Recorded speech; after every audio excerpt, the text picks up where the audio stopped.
with Prithvi Mix.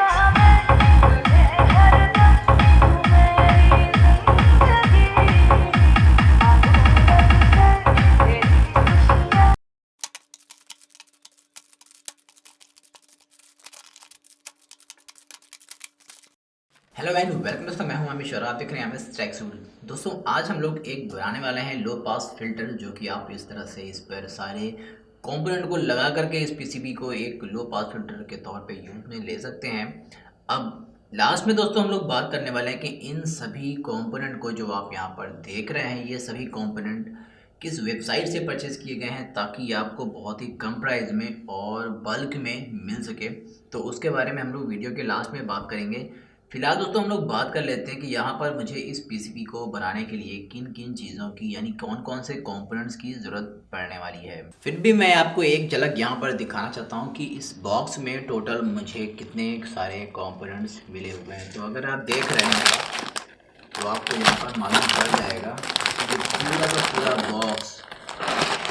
का पूरा box भरा हुआ है। तो वीडियो के लास्ट में हम लोग देखने वाले कि मैंने कौन कौन सी चीज़ों को मंगाया हुआ, ताकि मैं अगली कुछ वीडियोस में इन सभी कंपोनेंट्स का, इन सभी चीज़ों का मैं यूज़ करने वाला हूँ।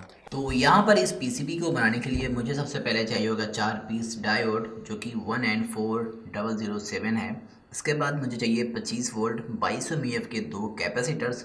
इसके बाद हमें चाहिए यहाँ पर 100K के 2 कैपेसिटर्स, और उसके बाद चाहिए 6.8K का कैपेसिटर। फिर हमें चाहिए 10K के 4 कैपेसिटर्स।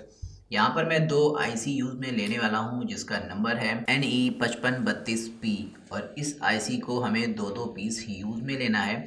और इसी के लिए मैं यहाँ पर एक IC का जैक भी यूज़ में ले रहा हूँ। इससे होता क्या है कि आपको अपनी IC को बार बार सोल्ड और डिसोल्ड करने की ज़रूरत नहीं पड़ती है। सिंपली आपको ये 1-2 रुपए का जो जैक होता है, इसे आपको पीसीबी में सोल्ड करना होता है, और उसके बाद जब भी आपको लगे कि आपकी IC ख़राब हुई है, तो आपको केवल और केवल इस जैक से उस IC को निकालना होता है और नई IC को लगा देना होता है। तो कुछ इस तरह से ये काम करता है। खैर, आप में से बहुत से लोगों को ये बात पहले से पता होगी। इसके बाद हमें चाहिए 150 के यानी 150K का एक रजिस्टर। इसके बाद हमें चाहिए कुछ कैपेसिटर्स, जो कि PF कैपेसिटर्स हैं, जिसमें से 104, 103, 224, 47 PF, ऐसे करते हुए हमें कुछ ऐसे कैपेसिटर्स चाहिए होंगे। फिर हमें चाहिए एक 68K का रजिस्टर सिंगल पीस। फिर हमें यहाँ पर चाहिए 10 UF 25 वोल्ट, या फिर जो भी आपको मिल जाता है 10 UF का कैपेसिटर्स। इसके बाद लास्ट में हमें चाहिए 2 वोल्टेज रेगुलेटर, जो कि है 6915 और एक है 7815।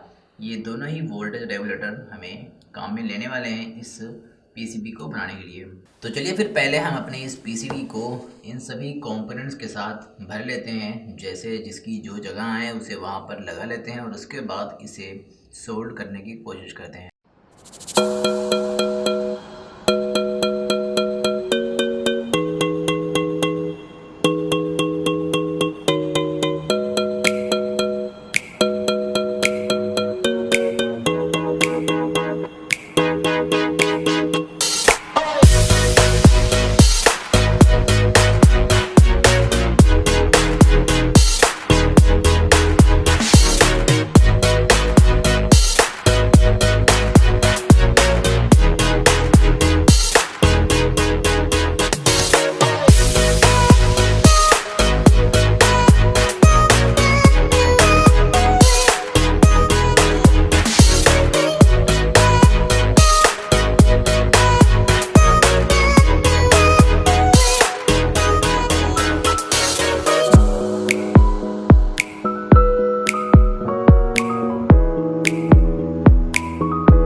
तरह से दूसरी वाली ऐसी भी हमें फिट कर लेना है।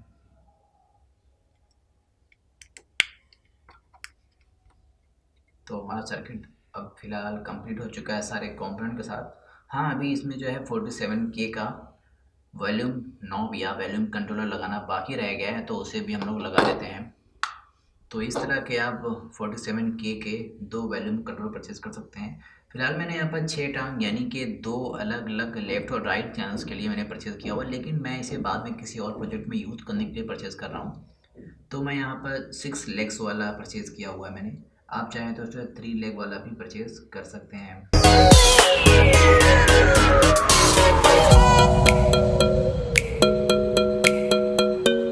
तो इस तरह से आपको एक रिबन वायर जोड़ लेना है और इसके बाद इस वायर के इस छोर को यहाँ पर वॉल्यूम नॉब के साथ हमें कनेक्ट कर लेना है।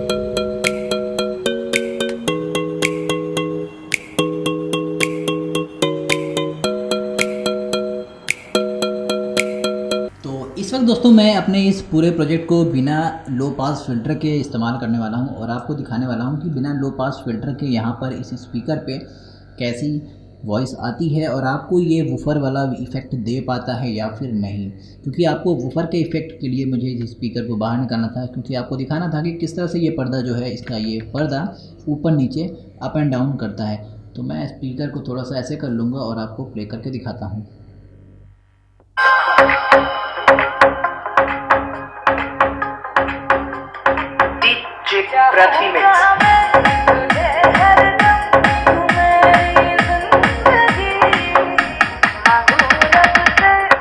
तो यहाँ पर आप देख सकते हैं कि जो इसका पर्दा है, यानी कि जो इसका ऊपर का पर्दा है, ये वूफर की तरह इफ़ेक्ट नहीं दे पा रहा है, क्योंकि ये नॉर्मल सी वॉइस आ रही है सॉन्ग। अब इसी सॉन्ग के साथ हम लोग अपने लो पास फ़िल्टर को भी चेक करेंगे। तो अब ये रहा हमारा लो पास फ़िल्टर और इसमें जो भी वायरिंग है मैं पहले आपको समझा दूं। तो यहाँ पर आपको देना है ऑक्स का आउटपुट, जो कि निकलेगा लो पास फ़िल्टर बन करके, यानी इस सर्किट बोर्ड के थ्रू, और इनपुट देना है इस वाली केबल पर। ये वाली केबल है ऑक्स की केबल। मैं आपको एक बार स्मार्टफोन में भी दिखा देता हूँ। तो ये ब्लैक वाली केबल दी है स्मार्टफोन में, जो कि इनपुट है। उसके बाद यहाँ से ये ऑक्स की केबल आउटपुट बन रही है, जो कि लो पास फिल्टर बन जा रहा है। उसके बाद ये जा रहा है सीधा हमारे इस एम्पलीफायर में। तो ये हो गया। और इसके बाद जो इसमें पावर देना है दोस्तों, वो पावर आपको देना है 12-0-12 या फिर 15-0-15। तो इसमें से कोई भी एक आप दे सकते हैं और ये वोल्टेज का कनेक्शन आपको यहाँ से करना है। इसके बाद मैं लो पास फिल्टर के लिए एक 12-0-12 का ट्रांसफार्मर यूज़ कर रहा हूँ और अपने इस एम्पलीफायर के लिए 40-0-40 ट्रांसफार्मर का मैं यूज़ कर रहा हूँ। तो आप इसे देख सकते हैं और आप इसे भी देख सकते हैं। तो चलिए फिर अपने उसी सॉन्ग को हम लोग फिर से प्ले करने वाले हैं और देखते हैं कि इस बार हमें कैसी वॉइस मिलती है, लो पास फिल्टर या फिर हाई फ्रीक्वेंसी वाली।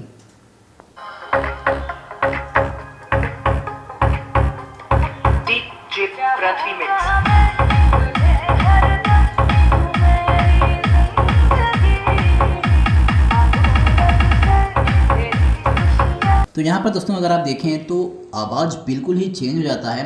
इस स्पीकर पर जो इफ़ेक्ट था, जो कि एकदम नॉर्मल था, पर्दा बिल्कुल भी जंप नहीं कर रहा था, वो पर्दा अब जा करके इस सर्किट बोर्ड की मदद से काफ़ी अच्छा खासा वूव इफ़ेक्ट दे ले रहा है।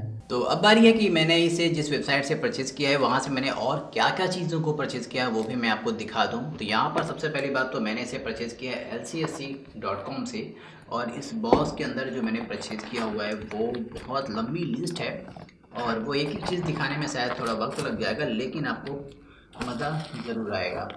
तो यहाँ पर सबसे पहले चीज़ मैं निकालता हूँ वो है ज़ीरो पीसीबी, आप इसे कह सकते हैं। मैं इसे यहाँ पर ज़ीरो पीसीबी बोलता हूँ, आप इसे क्या बोलते हैं आई डोंट मुझे नहीं पता, आप इसे क्या बोलते हैं मुझे नहीं पता, लेकिन आप देख सकते हैं कि ये एक्चुअल में एक प्रिंटेड पीसीबी ही है, बस इसमें कुछ डॉट्स बने हुए हैं ताकि आप इसमें अपने कंपोनेंट्स को इंसर्ट कर सकें। तो 10 पीस मैंने इसे परचेज़ किया हुआ है। इसके बाद रेड एलईडी जो कि 20 पीस है, 47 पीएफ के 50 पीसेस कैपेसिटर्स जो कि आपको यहाँ पर देखने को मिल जाएंगे। फिर यहाँ पर है 10 NF के 50 पीस कैपेसिटर्स जो कि आपको यहाँ पर देखने को मिल जाएंगे। इसके बाद है 20 पीस 220 NF कैपेसिटर जो कि सिरामिक डिस्क कैपेसिटर है। इसके बाद यहाँ पर ग्रीन LEDs हैं जो कि हैं 20 पीस। फिर यहाँ पर है 240 ओम का 50 पीस रजिस्टर।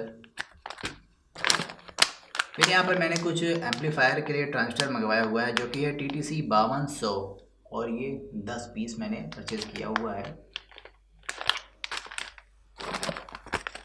फिर यहाँ पर है इंफ्रारेड LEDs जो कि 10 पीस मैंने परचेज किया हुआ है, आप इसे अच्छी तरह पहचानते होंगे। इसके बाद परचेज़ किया है मैंने 50 पीस 10 UF 25 वोल्ट का कैपेसिटर। इसके बाद 10 पीस पोटेंशियोमीटर जो कि 5K ओम का है। फिर यहाँ पर आ जाता है 100 NF का कैपेसिटर जो कि सिरामिक डिस्क कैपेसिटर है और ये भी 50 पीस है। इसके बाद 2 पीस मैंने परचेज़ किया हुआ है 63 वोल्ट 2200 μF कैपेसिटर जो कि आप इसे एम्पलीफायर में भी लगा सकते हैं या बहुत सी जगहों पर लगा सकते हैं, वो आपके ऊपर है।